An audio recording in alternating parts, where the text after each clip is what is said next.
Rukidi Oyo Nyimba Kabamba Iguru Rukidi IV ascended the throne at only 3 years old, becoming the 13th ruler of the 180-year-old kingdom of Tooro. This was in the wake of the passing of his father, Omukama Patrick Olimi Kaboyo, in 1995. At 2 a.m. on September 12th, a week after the royal funeral, the coronation rituals began. These rituals included a mock battle at the palace entrance between a rebel prince's forces and the royal army, as well as a test of Rukidi IV's divine right to rule.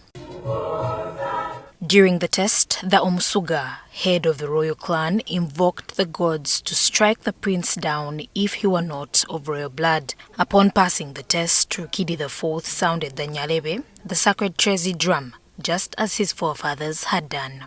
After completing these initial ceremonies, he was escorted into the residence for additional rites.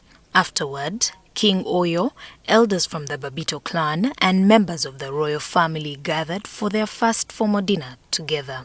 Later on that day, the public inauguration took place. The king was seated on the royal stool at the palace entrance, symbolizing the start of his reign. The Omukama was then escorted to St. John's Cathedral in the Diocese of Rwenzori for prayers before returning to the palace for the final traditional installation rites as Omukama of Tooro Kingdom.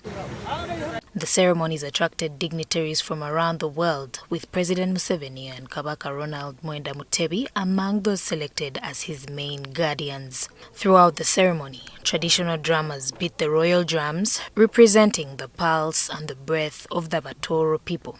Although the infant king seemed tired with the formalities and was seen playing with his toys and often attempting to disrobe.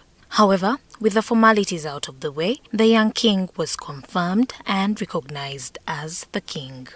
Beata Moema, NTV Weekend Edition.